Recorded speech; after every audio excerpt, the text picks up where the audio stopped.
So it looks like this argument doesn't provide us any reason to believe cultural relativism.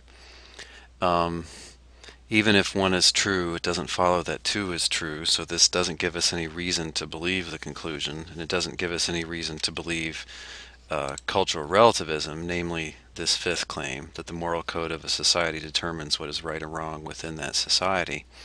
Um, But when you're evaluating the case for some theory or for some claim, you need to consider both sides. It's like being a juror in a trial. You need to hear the prosecution and you need to hear the defense. Um, and so this is pretty much the only argument for cultural relativism. And now I'm going to discuss some arguments against it. And actually, if you want to be a cultural relativist, then the point is just that here are three other things that you must believe if you're going to be consistent. So we're talking about consequences of cultural relativism, not practical consequences. We're not arguing that if you believe cultural relativism, your life is going to fall apart or society won't be able to function or anything like that. We're just saying if cultural relativism is true, here are three other things which will also have to be true. So see if you agree with these. If you agree with cultural relativism, you should agree with all three of these. First, we can't say that the customs of other societies are morally inferior to our own. We can't say that, and the point is that we can't reasonably believe it. If cultural relativism is true, there's no grounds for thinking that one set of customs, one set of things that we approve and disapprove of, is better than any other set. And you might also reflect that nor can people in other societies say that their customs are better than ours, because they won't have any grounds for saying that for the same reason. So the point doesn't only apply to us, it applies all around. So people in France or people in China or India or Sweden, they would not be able uh, to reasonably believe that their customs are better than ours in any respect if cultural relativism is true. Second consequence is that we can decide if actions are right or wrong simply by consulting the standards of our society. Wow, that's kind of interesting. But look, in fact, it's surprising. But look, it does follow from cultural relativism, doesn't it? If to be right just is for an action to be approved of by a certain society, then if you want to know if it's right, you just have to find out if it's approved by that society. And if for an action to be wrong just means that a society disapproves of it, then once you find out that a society disapproves of it, you know that it's wrong relative to them. Correct? That's just what the theory says. Um, so say that you're trying to decide whether it would be right or wrong, for instance, to have an abortion. Um, Now you might think that you need to go through some complex reasoning about fetuses and babies. Do they have souls? Should you think that you're harming the fetus? Does it have rights? And so on.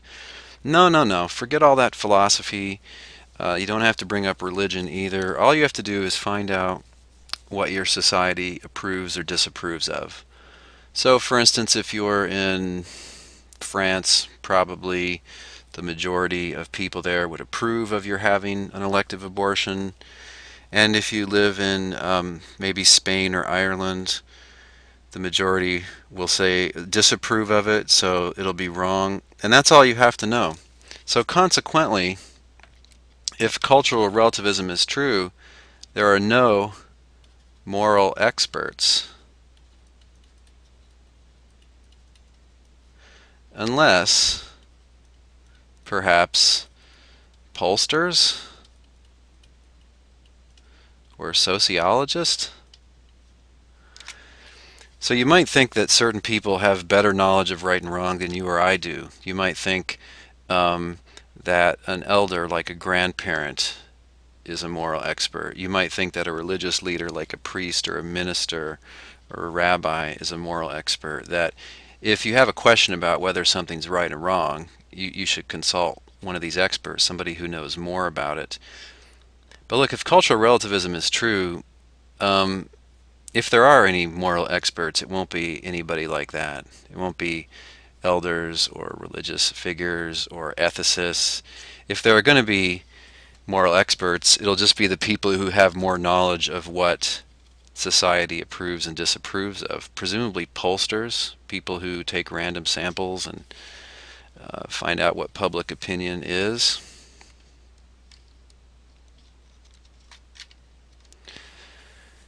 Third logical consequence, that is something that would also be true if cultural relativism is true, is there's no such thing as objective moral progress, that is change of customs for the better.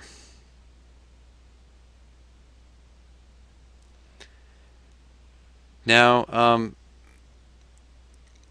look, this is these are each controversial, right? But if you're going to be consistent cultural relativist, you need to also accept all three of these, because if cultural relativism is true, then so are these things. Let's talk a little bit more about this last one. There's no such thing as objective moral progress, that is change of customs for the better. Here's one change of customs that America has undergone. We used to approve of slavery back in the day. That is, the majority of people in society in the year, say, 1780, seems that they approved of owning and using slaves. And then we changed from approving of slavery to our society on the whole disapproving.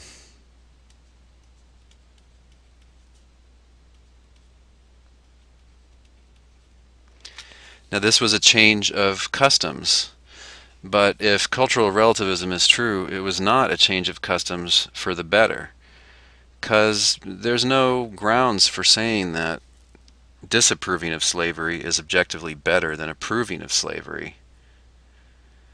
It's no more objectively better than just changing from your favorite flavor of ice cream being vanilla to your favorite flavor of ice cream being chocolate.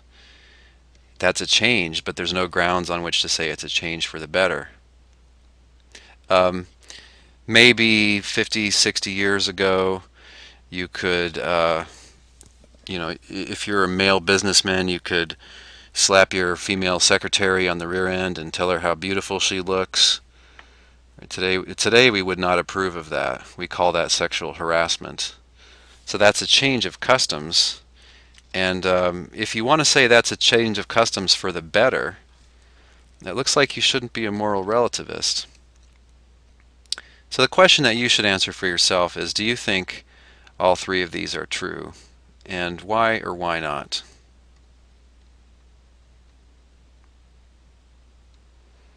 Now you may have guessed that I'm not a cultural relativist. I'm not. I don't think it's true. I've never thought it's true. Most philosophers aren't cultural relativists.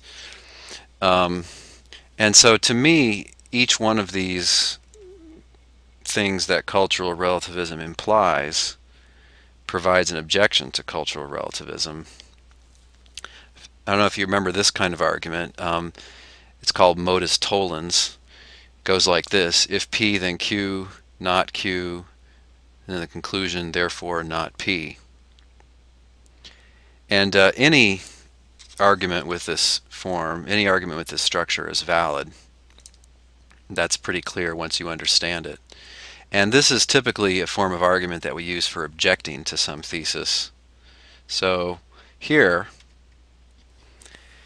you can turn those consequences, those three consequences that we just looked at, into three objections to cultural relativism, or one big objection the way I have it here. So here's an objection. We've got two premises and a conclusion. Premise one: if cultural relativism is true, then each of 1 through 3 on the second slide back is true. So if cultural relativism is true, then these three things have to be true as well. Myself, I'm pretty convinced that all three of those are false. So back to the objection. Second, it is not the case that all of 1 through 3 are true. at least one of them is false, in other words.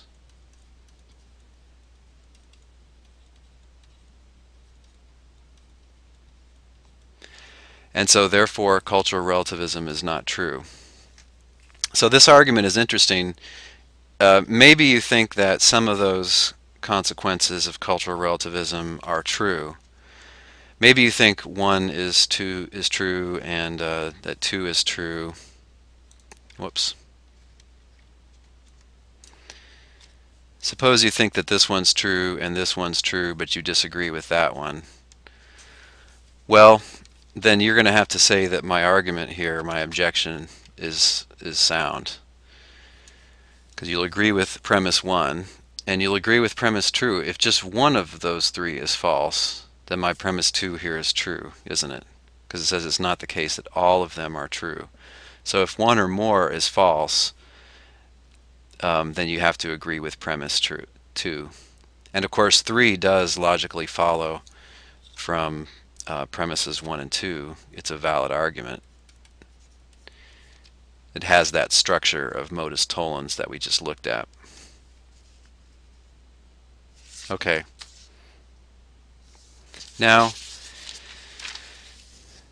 so I said that I'm not a cultural relativist. I don't agree with this fifth claim, that the moral code of a society determines what is right or wrong within that society. So if there's no convincing argument for moral relativism, and there are pretty strong objections against moral relativism, why is it so popular? I'm not sure that everybody that says these sorts of things has really thought through this issue properly. And I suspect that there's a couple of things going on. First of all, people want to appear humble. It just sounds humble to say these sorts of things.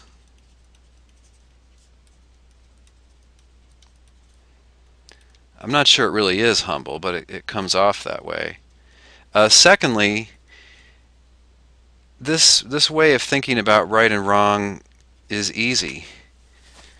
Right? You never have to pit one culture against another. You never have to critically evaluate what your own culture or any other culture approves and disapproves of. You just say, well, it's right relative to one, wrong relative to the other. Who's to say? Well, that's easy for you. That excuses you from discovering what's objectively right and wrong.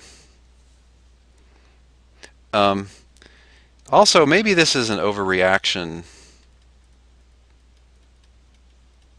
to kind of ignorant or knee-jerk denunciations of other cultures.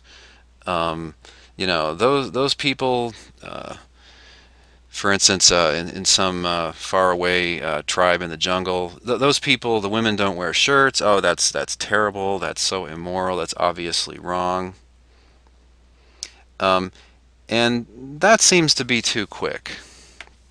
It's too quick to judge just because a practice is different, then therefore it's wrong.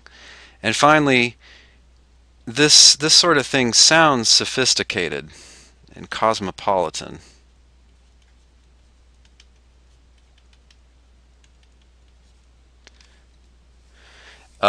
People want to be seen as open-minded and informed, and they think that cultural relativism is required by just the fact that different societies have different moral codes.